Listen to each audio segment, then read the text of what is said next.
Rock city AG சபை வழங்கும்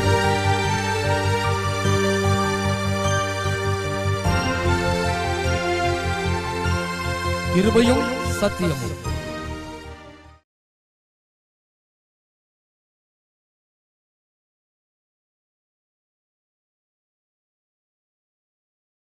தேவனுக்கு பயப்படுகிறவனின் அடையாளங்கள்.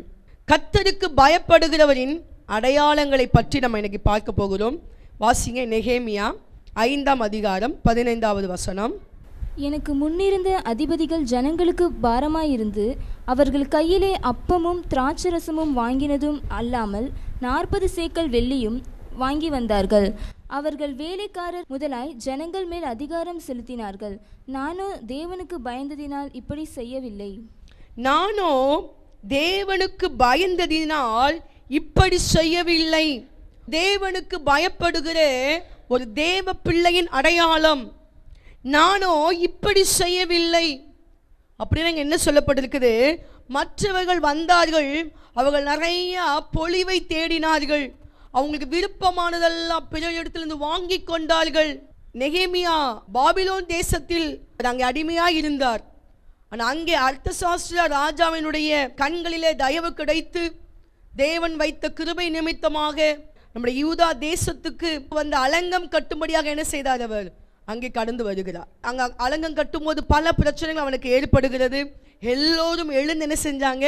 அவங்கவங்க பகுதியில் இருக்கிற இடிந்து போன அலங்கங்களை அந்த ஜனங்கள் கட்டி முடித்தார்கள். தேவன் எல்லாருக்குள்ளேயும் ஒருமன ஆவியை ஊற்றினார். யாருமே கட்ட மாட்டேன்னு சொல்லலை.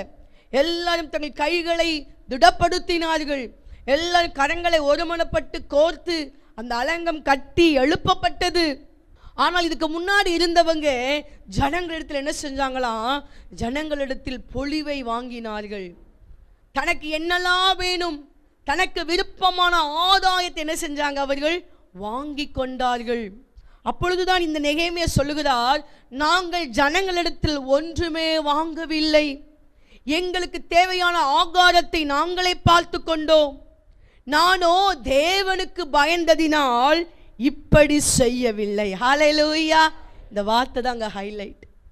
நானோ தேவனுக்கு பயந்ததினால். நிறைய பேர் சொல்லுவாங்க, பாரு எல்லாரும் செய்கிறாங்க, ஏன் நீ செய்ய மாட்டேங்கிற? நீ என்ன செஞ்சுக்கோ, எங்களோட கூட ஜாயின் பண்ணிக்கோ. நம்ம நினைப்போம் நம்ம தப்பு செய்யலை, தப்பு செய்கிறது அவங்க தான், தப்பு அவங்க செய்கிறாங்க, ஆனால் அதில் வருகிற சில கமிஷன் என்ன செய்யுது? எனக்கு வரல. அது இல்லை, நானோ கர்த்தருக்கு பயந்ததினால். நம்ம தேவனுக்கு பயந்தோம் என்றால் பிறருடைய எதையுமே நம்ம என்ன செய்ய மாட்டோம்? நம்ம எதிர்பார்க்க மாட்டோம். அது ஆபிரகாம் சொன்னான். அந்த ராஜாக்கள் வந்து சொன்னாங்க, ஜனங்களை கொடுத்துருங்க, பொருட்கள் எல்லாம் நீங்கள் எடுத்துக்கொள்ளுங்க. ஆபிரகாம் சொன்னாங்க, எந்த பொருளும் எங்களுக்கு தேவையில்லை. ஹல்லேலூயா! இந்த ராஜாக்கள் தான் ஆபிரகாமுக்கு பொருட்களை கொடுத்து, தங்கம் வெள்ளி விலை மதிப்புள்ள பொருட்களை கொடுத்து ஆபிரகாம் அதனாலே செல்வந்தனாய் மாற்றினான் என்று ஒருவரும் சொல்லாதபடிக்கு ஒரு வாறு கூட எனக்கு வேண்டான்னு சொல்லி கரங்களை உயர்த்தினான். ஹல்லேலூயா! கர்த்தர் என்னை ஆசீர்வதிப்பார். அப்போதான் எலியேசர் சொல்லுகிறார், கர்த்தர் என்னுடைய எஜமானை சீமானாய் வைத்திருக்கிறார். ஆமென். ஹல்லேலூயா! நானோ கர்த்தருக்கு பயந்ததினால் அப்படி செய்யவில்லை. பிறர் செய்வார்கள், பிறர் அப்படி நடந்து கொள்வார்கள். எல்லாரும் சண்டை போட்டாங்க, நானும் என் பேருக்கு சண்டை போட்டேன். அப்படி அல்ல. எல்லாரும் இந்த பாவத்தை செஞ்சாங்க, நானும் கூட இருந்ததுனால செஞ்சேன். அப்படி அல்ல. நானும் என் தேவனுக்கு பயந்ததினால் அப்படி செய்யவில்லை. ஹல்லேலூயா! இந்த வார்த்தை நம்முடைய இருதயங்களை தொனித்து கொண்டு இருக்க வேண்டும். கூட வேலை பார்க்குற இடத்துல ஜனங்கள் குறைகள் உள்ளவர்களாக இருப்பார்கள். அவர்களுக்கு சட்டத்திட்டங்கள் கிடையாது, அவங்களுக்கு வேதம் கிடையாது, வேதம் போதிக்கிற ஒன்றும் அவங்களுக்கு தெரியாது. நம்முடைய தேவன் எல்லாவற்றின் ஒழுங்கின் தேவனாய் இருக்கிறார், பசுத்தமுள்ள தேவனாய் இருக்கிறார். அவர் நமக்கு நிறைய கட்டளைகளை எழுதி கொடுத்திருக்கிறார், நிறைய நியாயப்பிரமாணங்களை எழுதி கொடுத்திருக்கிறார். இப்படி நட, இப்படி நடக்காத, இதை செய், இதை செய்யாத, இப்படி பேசு, இப்படி பேசாத, இப்படித்தான் நீ சிந்திக்க வேண்டும்.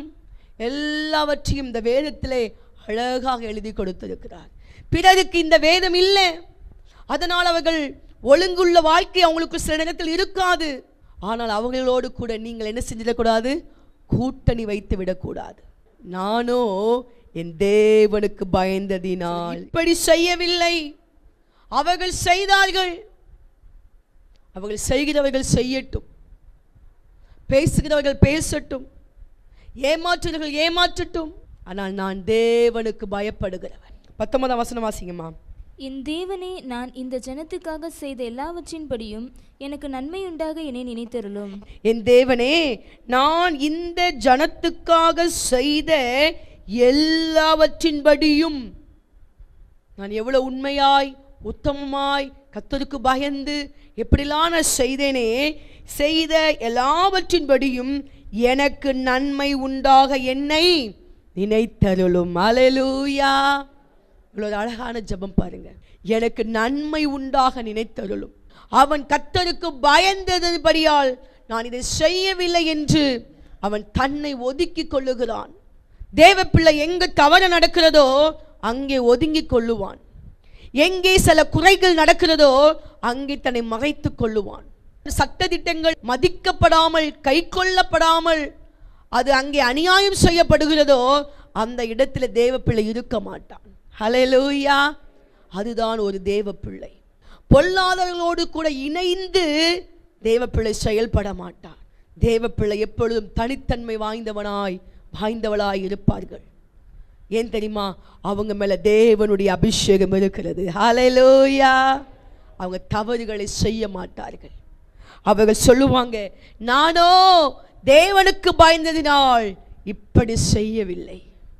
அப்படிப்பட்ட ஸ்டேட்மெண்ட்டை நம்ம எல்லாரும் சொல்லும் அளவுக்கு தேவன் நமக்கு கிருபை தருவாராக. ஆமென். அடுத்தது வாசிப்போம்.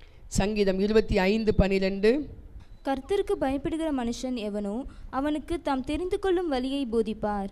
தேவனுக்கு பயப்படுகிற ஒவ்வொரு மனுஷனையும் கர்த்தருடைய போதனையில் இருப்பார்கள். அவர்கள் கர்த்தருடைய வார்த்தைக்குள் இருப்பார்கள். தேவனுடைய வாயிலிருந்து புறப்பட்டு வருகிற ஒவ்வொரு வார்த்தையிலும் பிழைத்து கொண்டிருப்பார்கள். அவர்கள்தான் கர்த்தருக்கு பயப்படுகிற மனுஷர்கள்.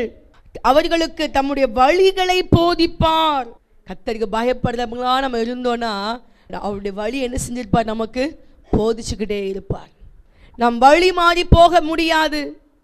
நம் வழி கெட்டு போக மாட்டோம். தேவன் வைத்த வழியிலே சரியாக நாம் நடப்போம். கர்த்தருக்கு பயப்படுகிற தேவ பிள்ளைக்கு தேவன் தன் வழிகளை போதித்து கொண்டிருப்பார். அல்லேலூயா. அதுதான் அவருடைய அடையாளம். சங்கீதம் 111:10 வாசிங்க. கர்த்தருக்கு பயப்படுதலே ஞானத்தின் ஆரம்பம்.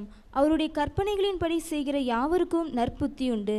இப்போ தேவனுக்கு பயப்படுகிற மனுஷனுடைய அடையாளம் என்ன? அவன் ஞானம் உள்ளவனாய் இருப்பான். ஞானம் விளங்க தன் வாயை திறக்கிறாள்.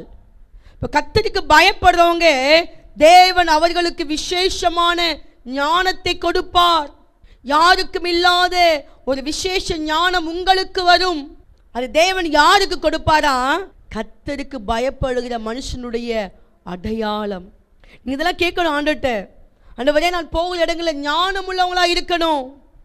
நீங்கள் தேவனுக்கு பயந்து நீங்கள் வாழும்போது அந்த சிறப்பு ஞானத்தை தேவன் உங்களுக்கு தந்தருளுகிறார். நீங்கள் ஒரு ஆலோசனை கொடுப்பீங்க, அந்த ஆலோசனை மிக சிறந்ததாக இருக்கும். எல்லாருடைய ஆலோசனை காட்டிலும் அந்த ஆலோசனை பெஸ்டான ஆலோசனையாக இருக்கும். காரணம் என்ன?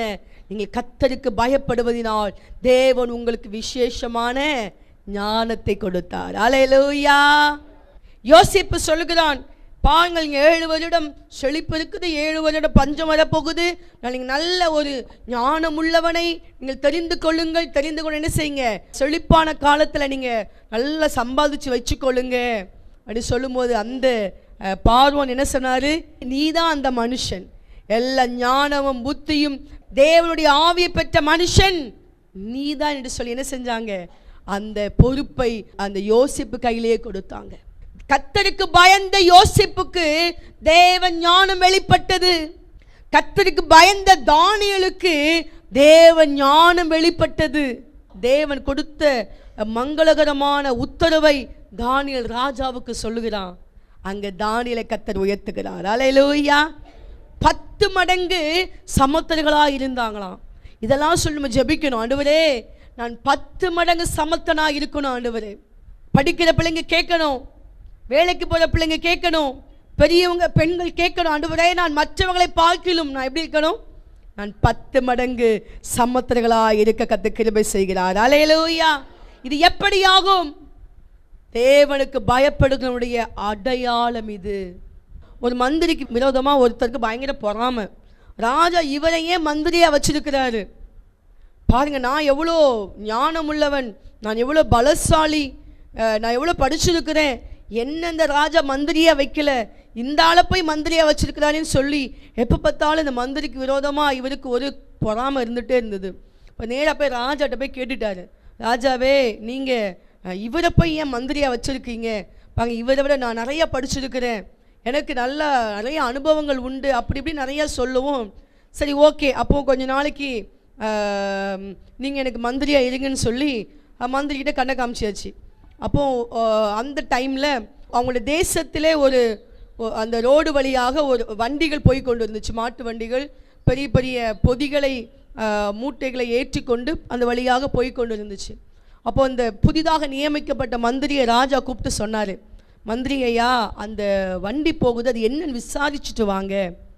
உடனே அந்த மந்திரி குடுன்னு ஓடி போய் விசாரிச்சுட்டு ஓடி வந்து சொன்னார், ராஜாவே, அது இந்த ஊர்லேருந்து இந்த ஊருக்கு அவங்க போகிறாங்க. சரி, ஓகே, போகிறாங்க, அதில் என்ன இருக்குது ஜாமா? ஐயோ, கேட்கலையே. திருப்பி என்ன செஞ்சார்? குடுன்னு ஓடி போய் அந்த என்ன பொருள் ஏற்றி கொண்டு போகிறாங்கன்னு கேட்டாங்க. மறுபடியும் ராஜாட்ட சொன்னார், ராஜா, அது நெல் மூட்டைகளை ஏற்றி கொண்டு போகிறாங்க. சரி, நெல் மூட்டைகளை ஏற்றி கொண்டு போகிறாங்களா? எத்தனை மூட்டை போகுது அப்படின்னா, ஐயோ, நான் கேட்கலையே. உடனே சரி, குடுன்னு ஓடி போய் எத்தனை மூட்டை நெல் இருக்குது அதை என்றாங்க. உடனே ஐயா, இத்தனை மூட்டை நெல் இருக்குது. இப்படி ஒன்று என்ன செஞ்சார்? ஓடி போய் என்ன செஞ்சுட்டு வந்தார்? கேட்டுட்டு வந்தார். சரி, மந்திரி ஐயா, நீங்கள் இந்த ஓரத்தில் இருங்க. பழைய மந்திரியை கூப்பிட்டாரு. மந்திரி, இந்த வண்டிகள் போகுது, என்னென்னு போய் விசாரிச்சுட்டு வாங்க. ஆனால் மந்திரி பொறுமையாக போனார்.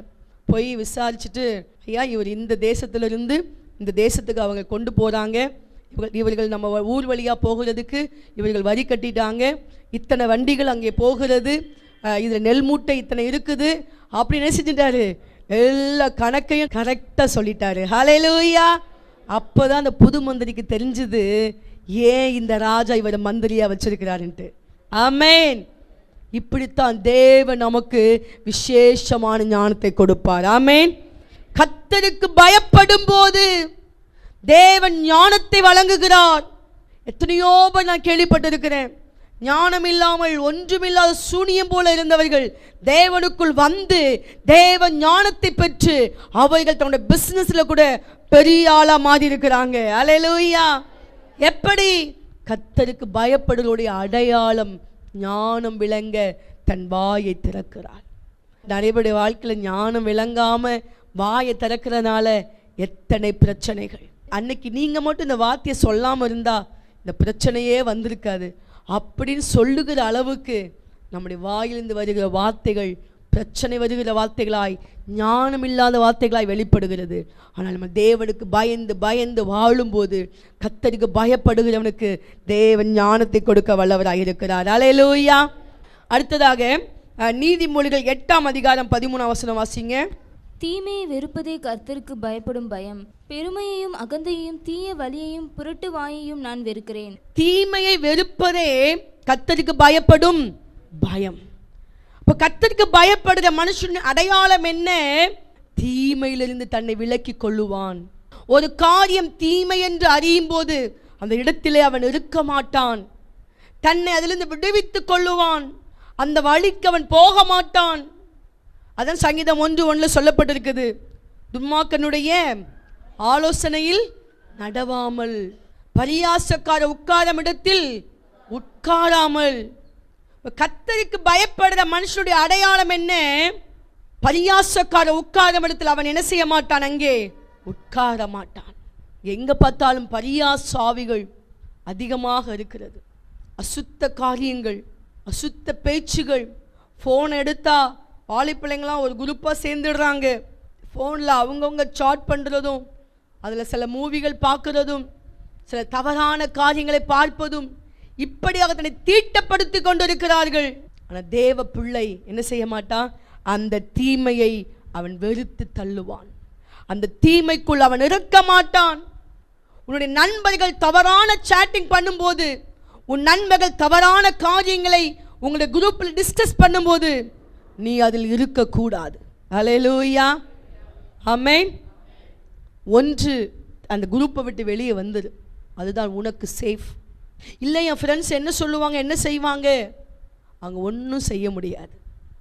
இல்லை என்றால் நீ அந்த பாவத்தில் விழுந்து விட நேரும். கர்த்தருக்கு பயப்படுற தேவ பிள்ளையாகிய உனக்குள் இருக்க வேண்டிய அடையாளம் என்ன? தீமையை விட்டு விலகு. தீமையை வெறுப்பது. அதே நீதிமொழிகள் 16:6 தீமையை விட்டு விலகுங்கள். எது தீமைன்னு தெரியுதோ அதை விட்டு விலகுங்க. இவங்களுடைய ஐக்கியம் தீமையானது, அதை விட்டு விலகுங்க.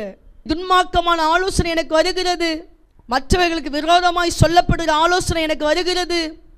அப்படி என்றாலும் தீமையை விட்டு விலகுறதான் நீங்கள் கர்த்தருக்கு பயப்படுறீங்க என்று அர்த்தம். கர்த்தருக்கு பயப்படுற பிள்ளை என்று எப்படி கண்டுபிடிக்க முடியும்? தீமையை விட்டு அவர்கள் என்ன செய்வாங்களா? விலகுவார்கள். ஹல்லேலூயா. அடுத்ததாக நீதிமொழிகள் 14:2 வாசிங்க. நிதானமாய் நடக்கிறவன் கர்த்தருக்கு பயப்படுகிறான், தன் வழிகளில் தாறுமாறானவனோ அவரை அலட்சியம் பண்ணுகிறான். நிதானமாய் நடக்கிறவன் கர்த்தருக்கு பயப்படுகிறான். பயப்படுகிறவனுடைய ஆசீர்வாதம் என்ன என்றுதான் பார்த்து கொண்டிருக்கிறோம் நாம். நிதானமாய் நடக்கிறவன் கர்த்தருக்கு பயப்படுகிறான். அல்லேலூயா. நிதானம் இழந்து நடப்பதல்ல ஆவிக்குரிய ஜீவியம்.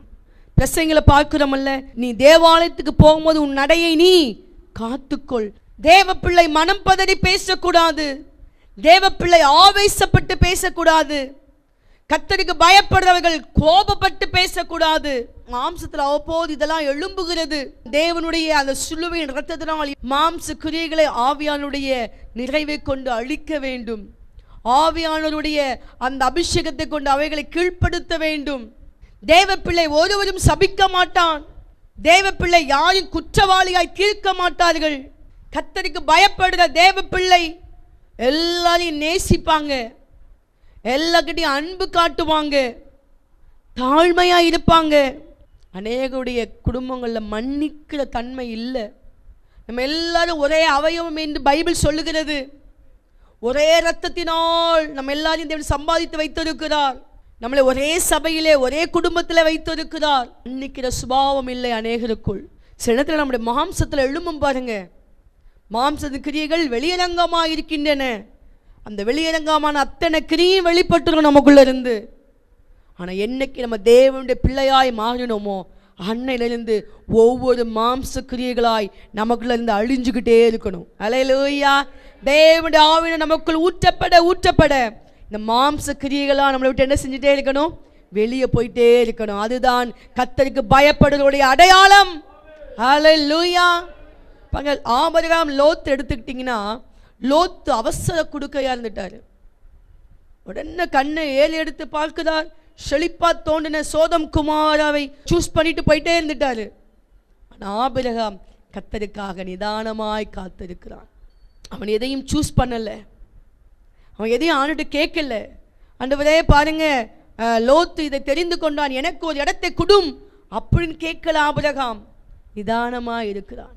கர்த்தர் அப்பொழுது ஆபிரகாமை கூட்டிக் கொண்டு, நீ எல்லா இடத்தையும் பார், நீ நடந்து திரி, தேசத்தை நான் உன் சந்ததிக்கு கொடுப்பேன்னு சொல்றாரு. ஹல்லேலூயா, ஆமென். நாம் நிதானமாய் இருந்தோம் என்றால் ஆபிரகாமுக்கு உடைய அத்தனை ஆசீர்வாதங்களும் நமக்குத்தான். அது ஆபிரகாமுக்கு தானே எழுதி வச்சிருக்குது. ஆபிரகாம் தான் இப்போ இல்லையே. ஆபிரகாம் இப்போ உலகத்தில் இருக்கிறாரா? அப்போ ஏன் அந்த வேத பகுதி நம்மக்கிட்ட இருக்குது? அந்த பகுதி எல்லாம் நமக்கு தான். ஹல்லேலூயா. வேதத்தில் உள்ள எந்த மனுஷரும் இப்போ இல்லை. வேதத்தில் சொல்லப்பட்ட அத்தனை யார் யாருக்கெல்லாம் என்னென்ன ஆசீர்வாதம் சொல்லப்பட்டுச்சோ அவங்க யார் இப்போ உலகத்தில் இல்லை. அந்த வேதத்தில் இருக்கிற அத்தனை வார்த்தைகளும் தேவன் நமக்கென்றும் எழுதி வைத்திருக்கிறார். ஹல்லேலூயா. பைபிளுக்கு அத்தனை வார்த்தை நமக்கு சொந்தம். அதனால தான் இந்த வேதத்தை நம்ம கையில் கொடுத்திருக்கிறார். நிதானமாய் இருக்கிறவன் கர்த்தருக்கு பயப்படுகிறவனாக இருக்கிறான். நம்முடைய வாழ்க்கையில் ஒரு நிதானம், பேச்சில் ஒரு நிதானம், நிதானம் இழந்து பேசாதபடிக்கு தேவன் நம்முடைய வாயை காப்பாராக. நம்முடைய செயல்கள் ஒரு நிதானமாக இருக்கட்டும். இப்படியாக நிதானமாய் நடக்கிறவரை கர்த்தர் ஆசீர்வதிக்க. பாருங்க, தாவீது வாழ்க்கையில பாருங்க ஒரு நிதானம். தேவன் தாவீதை ராஜாவாக அபிஷேகம் பண்ணிட்டாரு. உடனே தாவீது போய், ஐயா சவுலு, உங்களை ராஜ்யத்தை விட்டு விலக்கிட்டாரு, நான் தான் இனிமே ராஜான்னு போய் சொன்னாரா? இல்லை, காத்திருக்கிறார். நம்மளா இருந்தால் அப்படி இருக்க முடியுமா? யோசிச்சு பாருங்க. எல்லாத்தையும் தம்மோட அடிச்சிருப்போம், நான் தான் அடுத்த ராஜா ஊர் ஜனங்களுக்கே சொல்லி எல்லாரையும் நம்ம பக்கம் என்ன செஞ்சிருப்போம்? திசை திருப்பி இருப்போம். தாவீது யார்கிட்டையும் சொல்லலை. அபிஷேகத்தை வாங்கிட்டு மறுபடியும் எங்கே போயிட்டாரு? ஆடு மேய்க்க போயிட்டாரு. எவ்வளோ நல்ல கேரக்டர் பாருங்க, நிதானமான மனுஷன் தாவீது. அதுக்கப்புறம் தான் அவனை எப்ரோனுக்கு ராஜாவாய் மாற்றுகிறார்கள். ஒரு கோத்திரம் மட்டும் அவன் என்ன செய்யுது? அவனை பின்பற்றுது.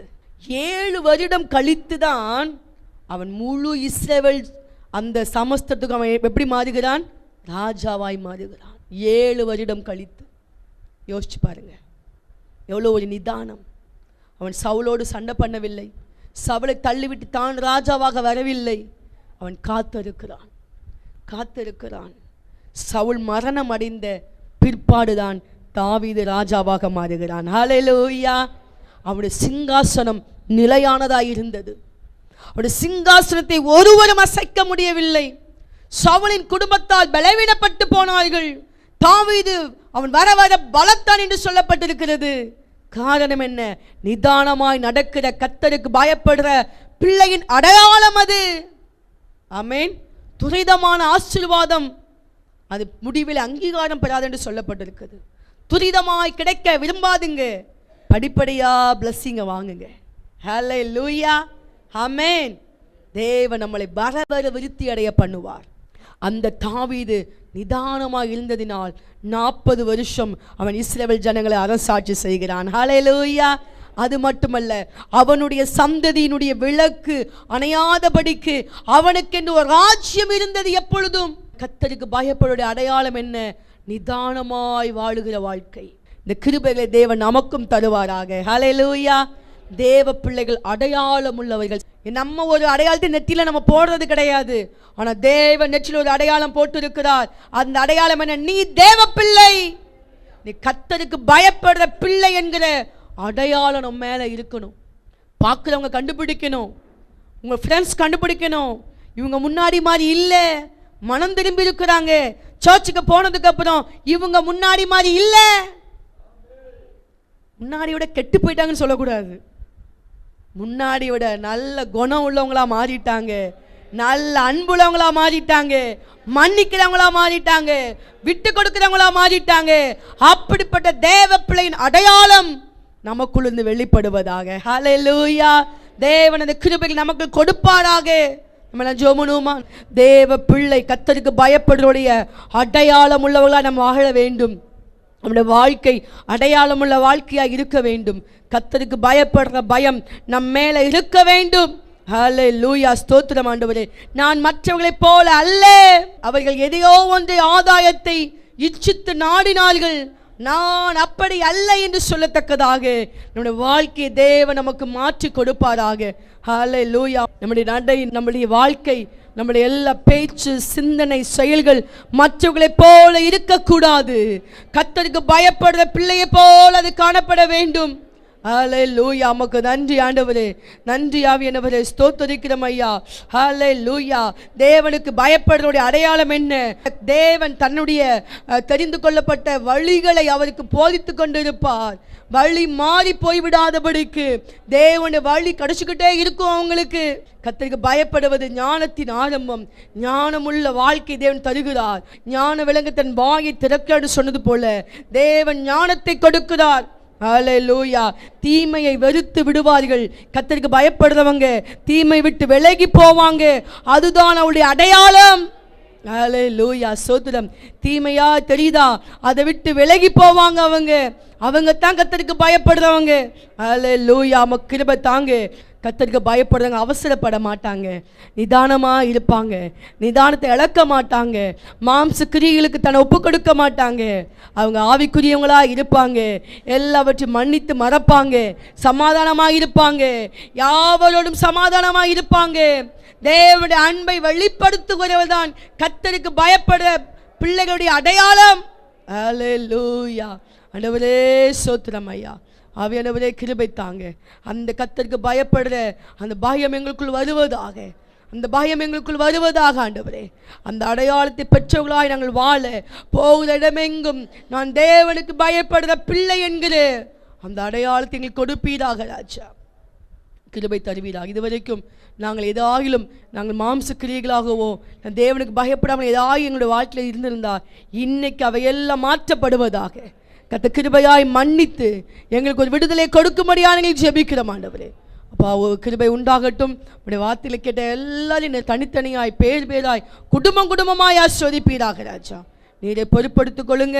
ஒவ்வொரு பிள்ளைகளும் தனக்கு மேல் இருக்கிற அந்த அடையாளத்தை நினைத்து வாழ உதவி செய்யும்படியாக நாங்கள் ஜெபிக்கிறோம் ஐயா. தாழ்த்தப்படுகிறோம், பொறுப்படுத்திக் கொள்ளுங்க. இயேசு கிறிஸ்து மூலம் ஜெபிக்கிறோம் நல்ல பிதாவே, ஆமென். Rock City AG Church service timing Sunday morning 5 a.m., 7 a.m., 9 a.m. and 11 a.m. Evening 6:30 p.m. Branch Church AG Blessing Center Sunday morning service 9 a.m. near Ariyamangalam EB Office Street, Thidir Nagar Road. Our address AM Plaza, number 8/1, second floor, opposite Sidambaram Mahal, Trichy 620002. Cell phone 9976607364.